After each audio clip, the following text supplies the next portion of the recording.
नमस्कार। कभी सोचा है कि अगर हमारी रक्षा करने वाले यानी पुलिस ही कानून तोड़ने लगे तो क्या होगा? सोचिए, अगर वो एफआईआर लिखने से मना कर दें या अपनी पावर का गलत इस्तेमाल करें, तो एक आम नागरिक होने के नाते हमारे पास क्या अधिकार है? चलिए आज इन्हीं सवालों का जवाब ढूंढते हैं और समझते हैं कि न्याय पाने के लिए कौन कौन से कदम उठाए जा सकते हैं। ये सवाल शायद हम सबके मन में कभी न कभी तो जरूर आया होगा। जब रक्षक ही भक्षक बन जाएं, तो एक आम इंसान को क्या करना चाहिए? क्या हमारे पास कोई अधिकार है भी या नहीं? तो इसका जवाब है हाँ, बिल्कुल हैं। और हमारे कानून ने इसके लिए एक बहुत ही मजबूत सिस्टम तैयार किया है। इस पूरे सिस्टम की नींव एक शब्द पर टिकी है, जवाबदेही यानी अकाउंटेबिलिटी। इसका सीधा सा मतलब ये है कि कानून की नजर में कोई भी सरकारी अधिकारी, चाहे वो कितने भी बड़े पद पर क्यों ना हो, वो कानून से ऊपर नहीं है। तो ये जवाबदेही आखिर है क्या? देखिए, इसका बहुत सीधा सा मतलब है कि हर सरकारी कर्मचारी अपने काम के लिए, अपने हर एक्शन के लिए जिम्मेदार है। अगर कोई भी अपनी शक्ति का गलत इस्तेमाल करता है या अपनी ड्यूटी को नजरअंदाज करता है, तो उससे जवाब देना ही होगा। और एक नागरिक के तौर पर उनसे ये जवाब मांगना हमारा कानूनी हक है। और अच्छी बात ये है कि कानून ने शिकायत करने के लिए एक बिल्कुल साफ स्टेप बाय स्टेप रास्ता बनाया है। हो सकता है कि ये रास्ता देखने में थोड़ा मुश्किल लगे, लेकिन एक बार अगर इसके स्टेप्स समझ में आ जाएं, तो ये हमारे हाथों में एक बहुत ही शक्तिशाली हथियार बन जाता है। तो चलिए शुरू करते हैं सबसे पहले कदम से। किसी भी पुलिस अधिकारी के खिलाफ शिकायत करने का सबसे पहला और सबसे सीधा तरीका है उन्हीं के डिपार्टमेंट में उनके किसी सीनियर ऑफिसर से शिकायत करना। मान लीजिए थाने में कोई पुलिसकर्मी या एसएचओ एफआईआर लिखने से मना कर देता है, बदसलूकी करता है या फिर धमकाता है, तो क्या करना चाहिए? तो हमें सीधे उस जिले के पुलिस अधीक्षक यानी सुपरिंटेंडेंट ऑफ पुलिस, जिन्हें हम एसपी या एसएसपी कहते हैं, या फिर पुलिस कमिश्नर को एक लिखित शिकायत भेजनी है। ये शिकायत आप उनके ऑफिस जाकर एक रिसीविंग यानी रसीद के साथ दे सकते हैं या फिर रजिस्टर्ड पोस्ट से भी भेज सकते हैं। ये पहला और सबसे जरूरी कदम है। और देखिए, ये सिर्फ एक सलाह नहीं है, ये बाकायदा कानून है। नए भारतीय नागरिक सुरक्षा संहिता यानी BNSS में ये साफ साफ लिखा है कि अगर थाने का ऑफिसर एफआईआर दर्ज करने से मना करता है, तो शिकायत डाक के जरिए एसपी को भेजी जा सकती है और इसके बाद एसपी उस पर कार्रवाई करने के लिए कानूनी तौर पर बाध्य है। लेकिन क्या हो अगर एसपी को शिकायत कर दी और फिर भी कोई एक्शन नहीं हुआ? क्या रास्ता यहीं बंद हो जाता है? नहीं, ऐसे हालात में हमारा कानून पुलिस विभाग से बाहर जाकर कुछ आजाद संस्थाओं से मदद लेने का अधिकार भी देता है। मगर यहाँ एक बहुत जरूरी सवाल उठता है कि अलग अलग तरह की शिकायतों के लिए कौन सी अथॉरिटी सही है, क्योंकि हर मामले के लिए एक अलग खास संस्था बनाई गई है और जल्दी न्याय पाने के लिए सही जगह पर शिकायत करना बहुत बहुत जरूरी है। आइए इसे एकदम आसान भाषा में समझते हैं। अगर कोई पुलिसकर्मी रिश्वत मांग रहा है या किसी भी तरह के भ्रष्टाचार में शामिल है, तो इसकी शिकायत होगी एंटी करप्शन ब्यूरो यानी ACB में। अगर मामला पुलिस हिरासत में मौत या बहुत गंभीर चोट का है, तो इसके लिए पुलिस कंप्लेंट्स अथॉरिटी यानी PCA है।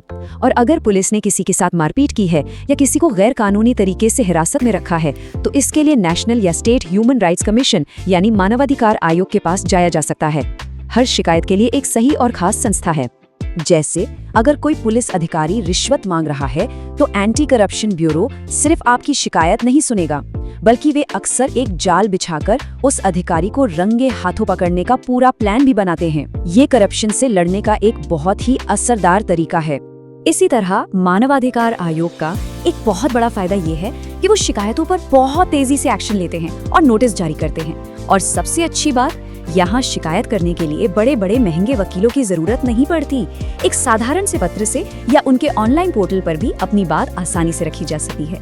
तो अब हम आते हैं सबसे मजबूत सुरक्षा कवच पर। सोचिए, अगर पुलिस विभाग और स्वतंत्र संस्थाओं से भी न्याय न मिले, तब भी एक आखिरी और सबसे शक्तिशाली रास्ता बचता है, और वो है अदालत का दरवाजा खटखटाना। ये एक ऐसी सिचुएशन है जो हो सकती है। एसपी को शिकायत भेजने के बाद भी कुछ नहीं हुआ, तो क्या अब हार मान लेनी चाहिए? बिल्कुल नहीं। यहीं पर हमारा न्यायिक सिस्टम एक आम नागरिक को सबसे बड़ी ताकत देता है। कानून की किताब में एक बहुत ही शक्तिशाली धारा है, BNSS की धारा 175(3). इसे सिर्फ एक नंबर की तरह मत देखिए, ये एक नागरिक की शक्ति है। इस धारा के तहत हम सीधे जुडिशियल मैजिस्ट्रेट के पास जाकर अपील कर सकते हैं और मैजिस्ट्रेट पुलिस को एफआईआर दर्ज करने और मामले की जांच करने का आदेश दे सकते हैं। मतलब अदालत पुलिस को उनका काम करने पर मजबूर कर सकती है। और एक और रास्ता है, BNSS की धारा 223 के तहत, जिसे प्राइवेट कंप्लेंट या निजी शिकायत कहते हैं। इसमें हम पुलिस की जांच को बाईपास करके सीधे मैजिस्ट्रेट के सामने अपनी शिकायत रख सकते हैं।